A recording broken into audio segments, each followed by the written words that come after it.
Welcome to another viewing from the Adrian Dominican Sisters, our sister story.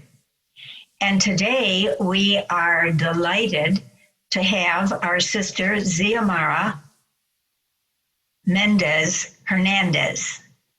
And Xiomara comes to us from Westchester, Illinois, and she has a ministry at Loyola University Medical Center, and she'll tell us more about that as we go along. So let's sit back and enjoy our sister Xiomara. So welcome, Xiomara. And you can start wherever you want, but sometimes people start where they grew up. Okay. So you can choose how you want to start, or if you want to start with your ministry, whatever. Okay. I will start where I come from. Good, from the beginning. Yes, especially today is the Feast of Our Lady of Altagracia. It's a big day in our country. I am from the Dominican Republic. I was born Dominican and double Dominican. I'm from Santo Domingo, the capital of the Dominican Republic. And I am one of five from my mother and my father. Mm-hmm. And my sister is the oldest, Alice. She's a doctor. She's in the island, the Dominican Republic. And then I am the second. Then we had three brothers. And one of them lives in the Dominican Republic. The other one is in Puerto Rico. And another one passed away, one of my little brothers. And growing up, if you want to know about my education was very important for us. Mm-hmm. I entered school when I was 2 years old. My sister was a precocious child. And the pediatrician said to my mom, she needs to go to school soon. And my mom didn't want her to go along, and she waited for me to be 2 years old so we could go together to school. And it was challenging because she was How old was your sister at that time? 3 years old. She was 3 and you were 2. People thought we were twins because I grew up very tall and fast, and I'm taller than her. But we went to a private school. I was a Catholic, but private-owned school. Then when I was in 5th grade, I went to public school. Okay. And my life was starting. And we were a working class family, a hard worker, my father and my mother. At the beginning, my mother was a stay-at-home mother. And eventually she went to work because we were 5, imagine. Right. And I thought that study, everybody was doing that.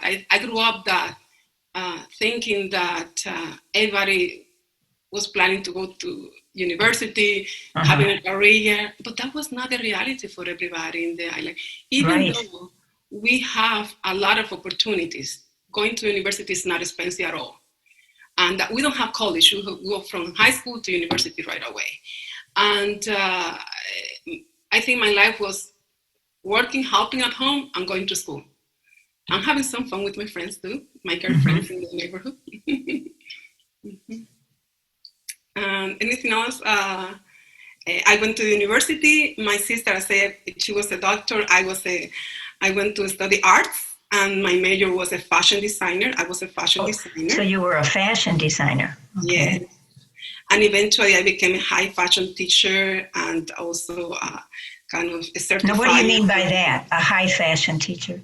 I taught how to make a wedding dress, a gala, and I taught in the same institution where I did my master's degree. Because after I finished my degree, I went to work only for 2 years, 1 month, and 2 days for a very famous fashion designer from Spain. And I stayed there only to have experience because I never dreamed to work for anybody else. I wanted to have my own business. And I did it. After that, when I finished working with that fashion designer, I went to do some specialties. I did from underwear design all the way to fashion, to wedding gowns. Wow. And the same institution hired me once I finished my master's to be a high fashion teacher. And this is what I did before I joined the congregation. And I opened my own business with one of my friends. How's the business doing without you, or does it still exist? Yes, the business is still running. A little smaller because the capacity, it's not the same to have two bosses, two designers working. And my partner in business, my friend, we are good friends still. Good. I visit her every year. I go to see the shop. It's still running, but it's a little smaller because of some of our own employees, they open their own shop because that was the goal. Because some of our employees were our students. Both of us were teaching. And she's a very good artist. She's a good drawing. And some of them left the country and they opened their own business. And that was our privilege, to give the opportunity for people to have the experience so they can open their own business too. I find this interesting. You're interested in design, high fashion. You had your own business. Something happened. What happened that now you are an Adrian Dominican sister? Can you tell us that story? Yes, but I have to tell you why I became a fashion designer first. Okay. The background. Some people think it's because I like clothes, because I like to be beautiful, because I like to be in the media. And I had the opportunity to be in TV when I was professional and all of that. I have an interview teaching people how to dress. But my beginning was, my great-grandmother was a tailor, not a seamstress, a tailor. She didn't have more passion for women. She made clothes for men. But my auntie, she raised one of my aunties, and my auntie became a seamstress. Her daughter started studying fashion design in the city. This was in the countryside, in the south side of the country. And then she came to my house to live while she was studying to become a fashion designer.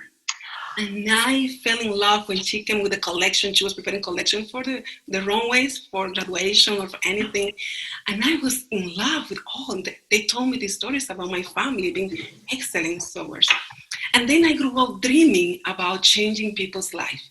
In the Latin American culture, in the Caribbean, Latinos, for us it's very important how we dress.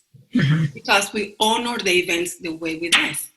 But if you are not dressed up properly, people treat you differently. Okay. And that is the case of one of my neighbors. He was a person who also has some disabilities, and he was never dressed properly. And he earned his life, let us say, by cleaning people's front, collecting garbage, so they have little tips, And I saw that he was always mistreated. As a little child, seeing him, I dreamed designing clothes for him so he would be treated with dignity and respect. Smart, right? Uh-huh.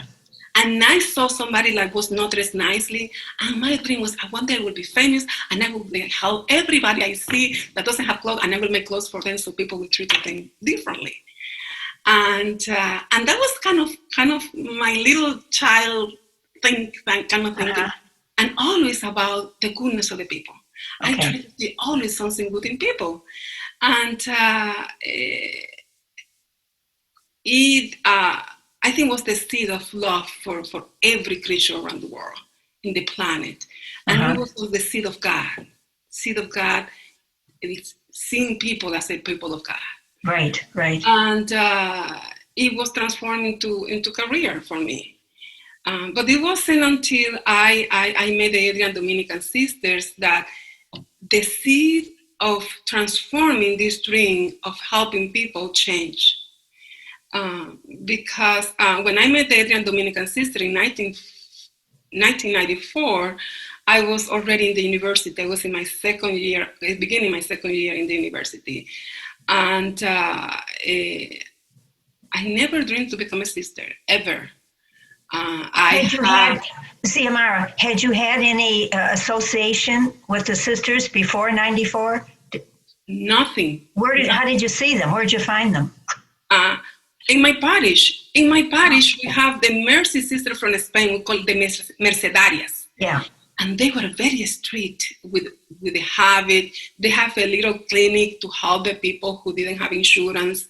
But they have a wall next to the clinic said, do not trespass, which was their house.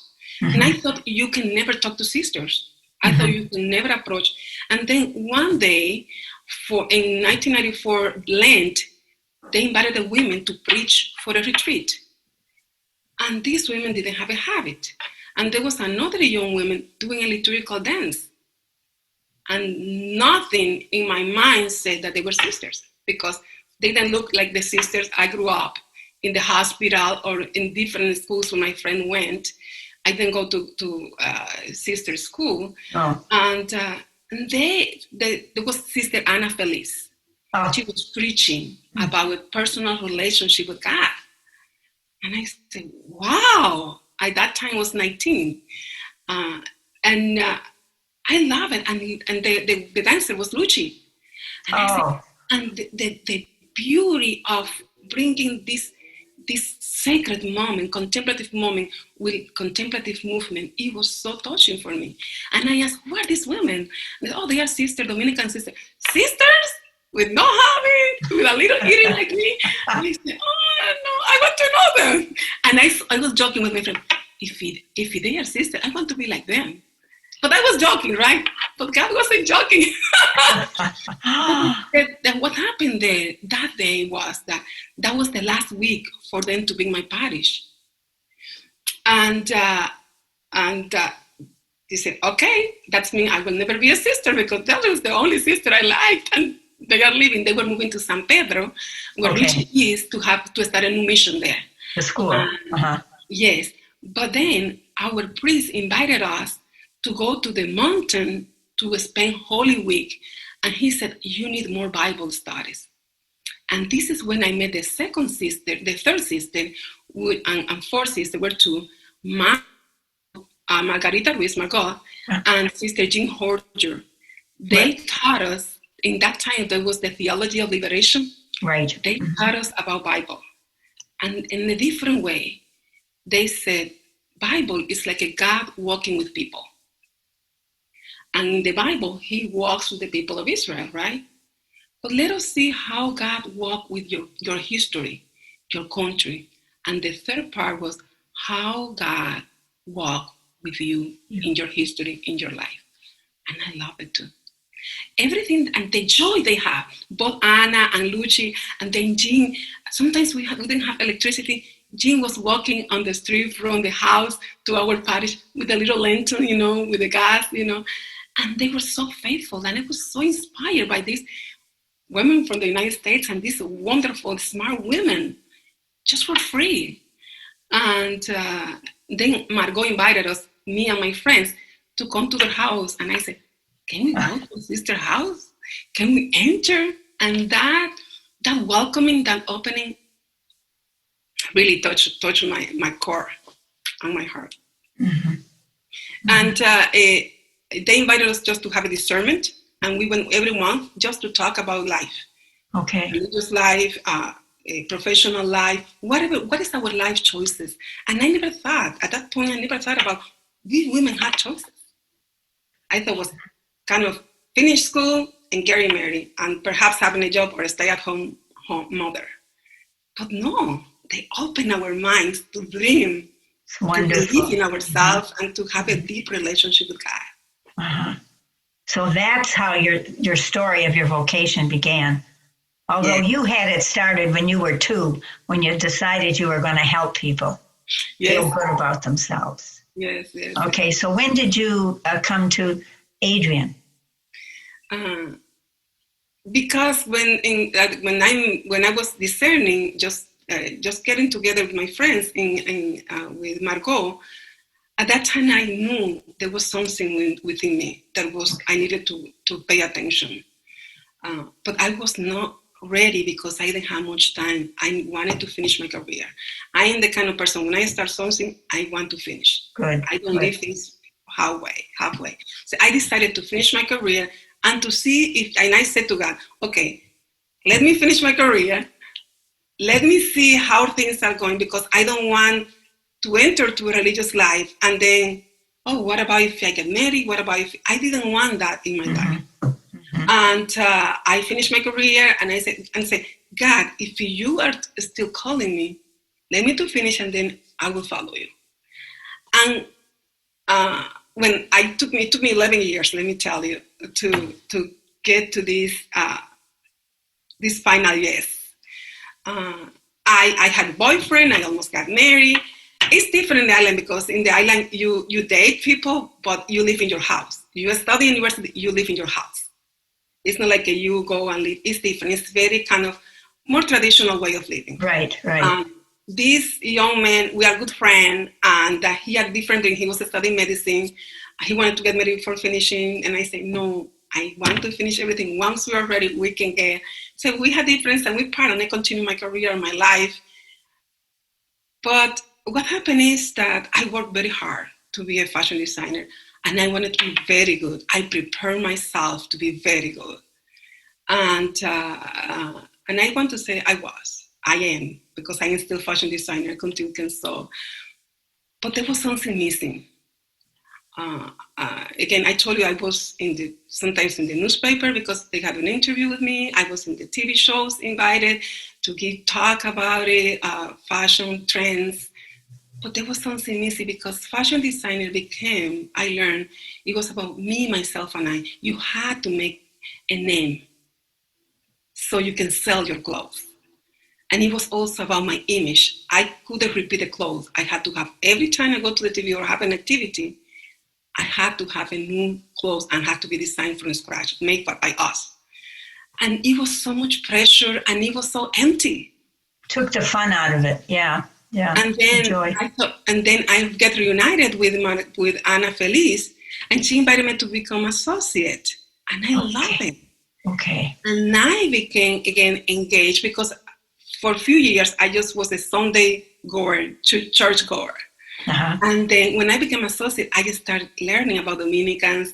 Catherine Oceana was my favorite, the fire, the passion. And we studied for 1 year. We became the first group of associates in the Dominican Republic. And then I started spiritual direction with Ana Feliz. And the seed started then growing and flourishing. And there was a point I said, I need to do something. And the last year I was an associate, there was a program directed by Luisa Campos. It was Formation of Leadership for Life. And that was the first year. Rosa Monique, she was a vicaress at that time, she was the vicaress of the congregation, came as a special guest. And she saw me and she heard about me because the sister was talking about me. And she said, oh, I heard about you. I said, who are you? You know, Rosa. Yeah. And Rosa said, I'm the big boss. Right. And then Rosa said, why don't you come to Adrian? They said, nobody has invited me to come to Adrian. They said, okay, I'm inviting you right now. Good for and her. I was in the summer. And 6 months later, I was in Adrian visiting. And that was the first retreat in Spanish in Weber.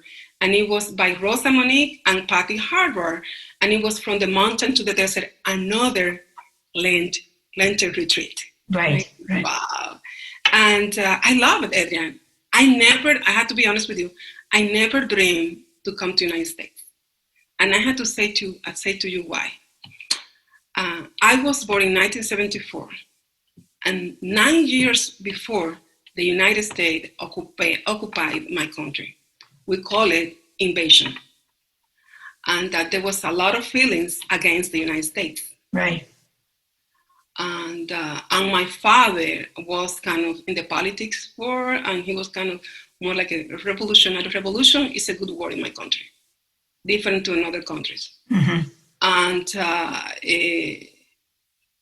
the country was becoming rebuilt by the time I was born, but there was a lot of violence still, and a lot of struggles. People were very poor given to our economic situation.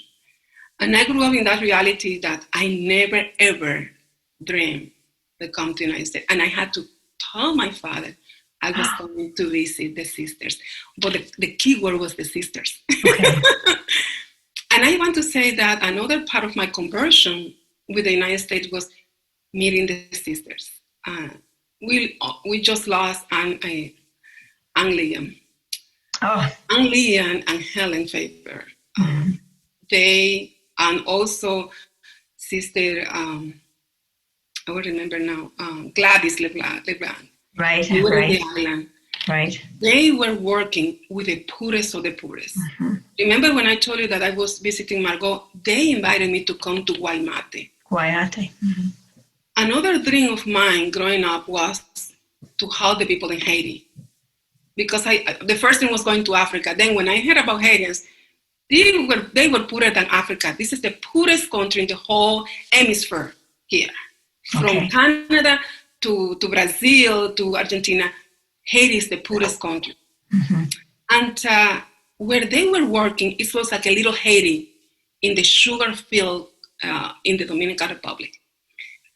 But when I went there, I had never seen so much poverty. I thought I was poor because I couldn't go to Disneyland for vacation. I thought I was poor.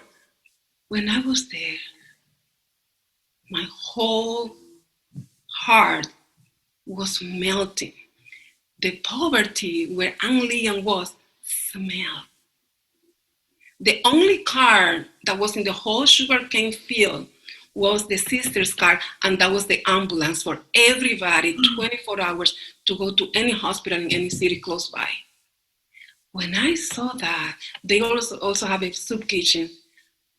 It was so deep for me. North American women, beautiful, smart, helping people who are not their family, their families. That was transforming for me. And I said, oh my gosh, how can I say yes?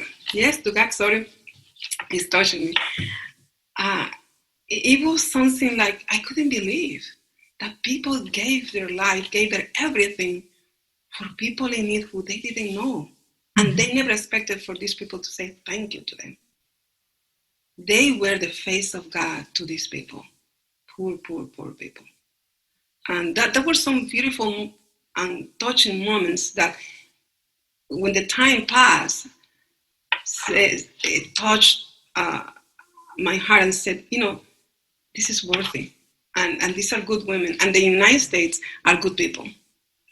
And this is... So that experience was very transformative for you. That was good. Mm-hmm. And then when you came, I know we lost our dear Aunt Liam. Such a shock. So now you're in the United States and you're in formation and you're in Adrian. Mm-hmm. When I came for the retreat, I went back home. I sold my business and I took my father to a restaurant for the first time ever. Only he and I went to a restaurant. And I needed to talk to him to tell him I was discerning to come to the States and I needed to live in the States. And that was another important moment for me because when I told Daddy I just came back to the States, I was there for 3 months for the Adrian Dominican experience was called at that time. And I lived in the formation house for 3 months and I love it. I said, I need to sell everything. I sold my business, I sold everything. And I said, Daddy, I had to tell you something. I said, how was your trip to the United States? He said, it was wonderful. I love it. And he saw in me like the excitement, and the sisters are so wonderful and they are so committed to the poor and they work with the immigrants and he said, okay. And he said, Daddy, I have to say something to you. What about if I decide to become a sister and go to the States and live there? And he was so calm. I thought that he will kill me. He paid I had no debt. He paid every class I took. He paid everything. And he said, at that time, my mom had passed away a few years before. And he said to me, he looked at my eyes and he said, are you happy, Xiomara? He called me Xioma. Are you happy, Xioma? And I said, Papi, I am very happy. And he said, if you are happy, we will be happy. And he gave me his blessing. God was in that all the way, yeah. Mm-hmm. I couldn't enter without his blessing. And this is it. I came, I have formation. I was the first sister from the Dominican Republic who has the whole formation.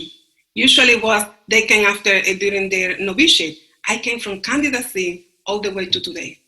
Okay. And it has been 12 years since I joined the congregation. I was 33 at that time. So you were late, like the rest of us came at 17 and 18 years old. We didn't. That's what you call late. That is not late now. Oh gosh. All right, now I'm very interested in your present ministry at the hospital. How is everyone there? How are they doing? The helpers, Mm-hmm. and how have you been impacted by COVID at your hospital?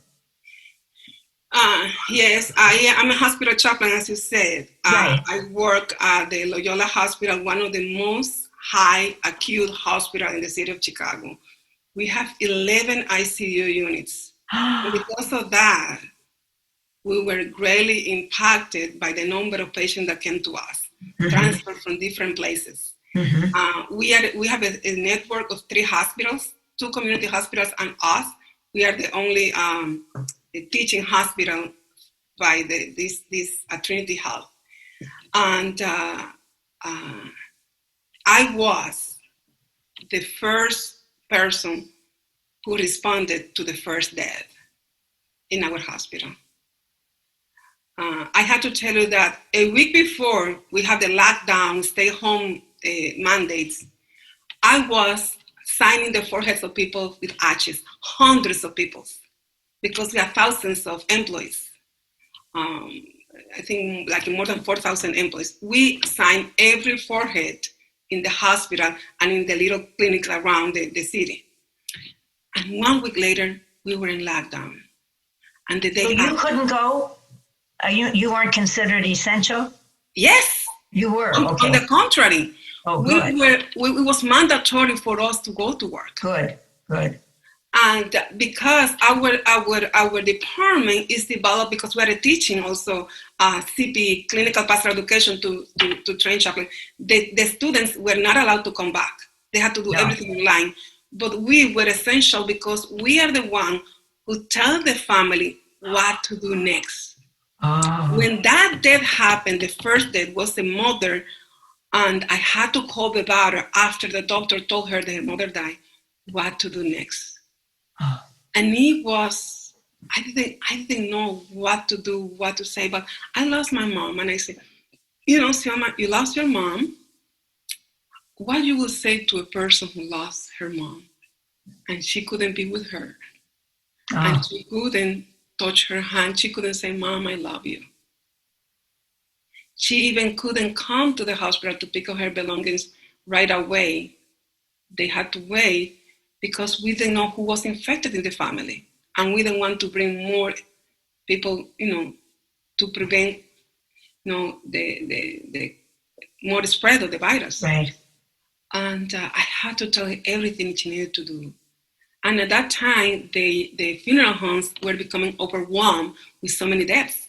They had to start a new protocol. And I had to tell her, be patient with the funeral homes. They are overwhelmed. And this just was the first of hundreds. I lost count how many people I assisted. And it is still very transforming. I have never prayed so much in my life. Mm-hmm. I came home exhausted every day. The cold blue, cold respiratory overhead, people were so overwhelmed. The people didn't want the overhead to sound again because we knew where the COVID units. All the patients who were not critical ill, they had to be discharged to other places so we can have room and transform the whole hospital for COVID. We became like a 2/3 or more of the hospital were COVID patients. Mm-hmm. And most of our ICUs, like 5 of our ICUs, became COVID units. I was not able to go directly inside the rooms, but the rooms have a glass. They put glass doors so we can pray with them. We can call them by phone. And many of them had to do FaceTime for the family to say goodbye before they die. Now, Xiomara, not only did you assist the families, but what about the nurses and doctors? You also were doing ministry with all the very important people. Everyone was important, but with them. Our work is 3: patient, family, and staff. And then the chief changed because family were not there. Then patient and staff. All the staff. I saw so many doctors and nurses crying, their faces, they have bruises from the many devices. Right. And I had to wear the same devices. They had to wear some special one when they go into the room. But we all look like I felt I was in I don't know if you remember the movie E.T.? Yeah. There was a moment with all the people come with all this. This is the way we became. I felt like I was in a movie. Well, and then some hospitals, they finally put their picture on the front of them. I remember seeing that. Still today, some of them, because we had the mask still, we had the picture. I had to wear my mask as soon as I entered to the hospital. Well, since I leave the house, all the way to the hospital. And everyone, the stories I heard, the fear to bring there to their mothers. Right. To their, one of my coworkers, her son is an asthmatic child. Mm-hmm. He's like 7 years old.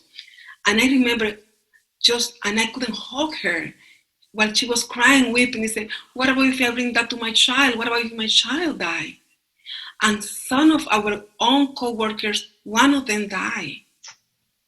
And some of them were in the ICU intubated, and some of them make it, but some of them didn't make it. Right. So when we saw our own colleagues, actually there were two of them who were very tragically, the way they died, because once, what we learned so far is, once you have the virus, if you have comorbidities, it can become a tornado and destroy every single organ that you have inside, especially the heart and the liver and the kidneys. Destroy like in pieces. There are some cases, and they have to put in ECMO, which is the machine that is your heart outside your body, to see if your heart can be restored. Oh. But we learn so much, and we're still learning. And still today, people are dying of COVID. Less. Last week was the first week we have the lowest number since last March in our ICUs. Right now, we have only 3 ICUs, 1 full and 2 who have received our patients when it's needed. And around the hospital, we have some units also dedicated to COVID. All right, now you're taking care of everybody. How are you taking care of yourself?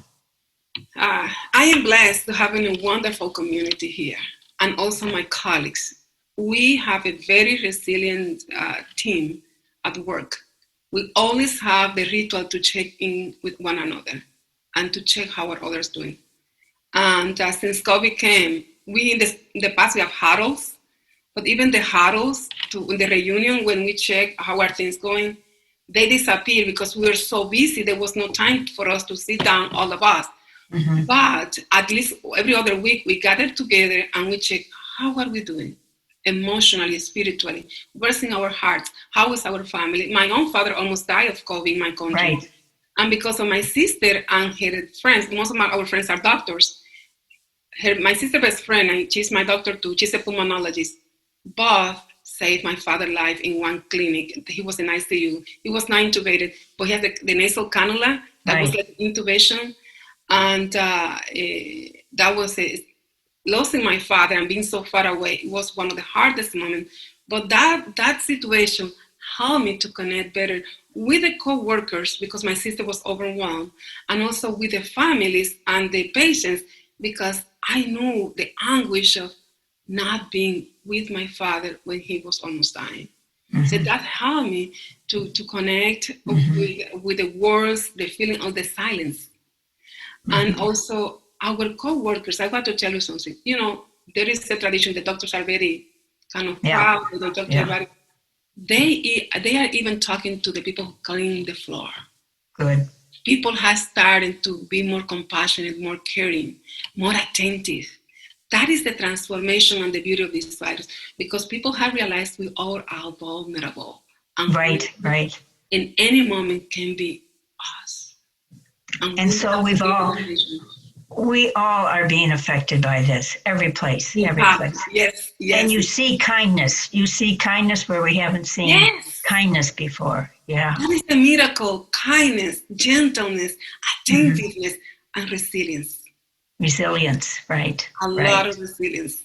Yes. And people have been very generous to us, sending us cards, sending us little things, tokens like we are caring, we are here, you are doing your work, we are here for you. That's good. Yeah, this will be over, but we will not go back to what was. And hopefully our country it's moving on. Do you have any final, I know we could go on and on, but do you have any final words of wisdom you'd like to share with us, with the group that's watching you? Yes. Yesterday was an important day in this country. And right. The year before last year, I became a citizen of this country. Oh, wonderful. And I had the blessing of casting my first vote. Oh. And yesterday, during the inauguration of new president and new vice president, I was in tears. I heard so much hope, and this is exactly what we need. Yesterday was a beautiful double transformation, the blessing of being a sister and dedicating my life to wherever God called me. Right. But also to see the beauty and the goodness of the people of this land. It made me feel so in common union with the people of this country and also beyond, because everything that happened in this country impacts so many people around the world. Right. And to see God working through all of this. Again and again and again, I can say yes. And if you had to be born again, and I had to think again, I will become a Dominican. Right. You are wonderful, all of you. Right. Each one of you, my sisters, inspire me. The people I minister inspire me.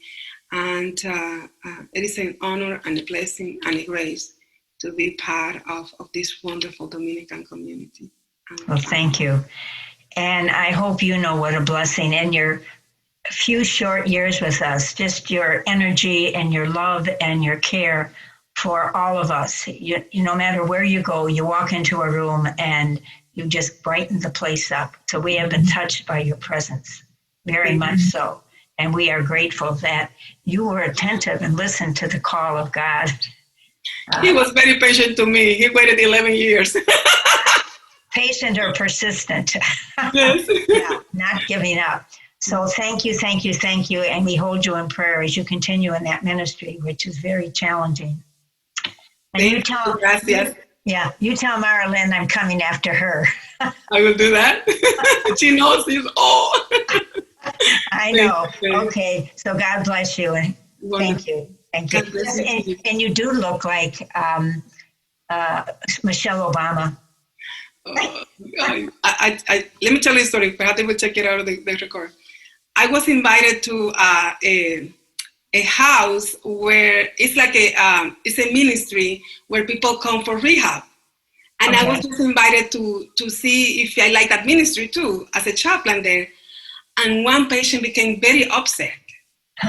And we didn't know. And she said to the lady and there was people with me showing me the place.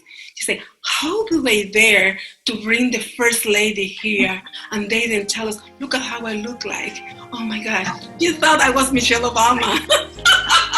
my 2 cents of fame. Thank you. Enjoy it. Thank you very much. Bye, blessings to you. Bye-bye.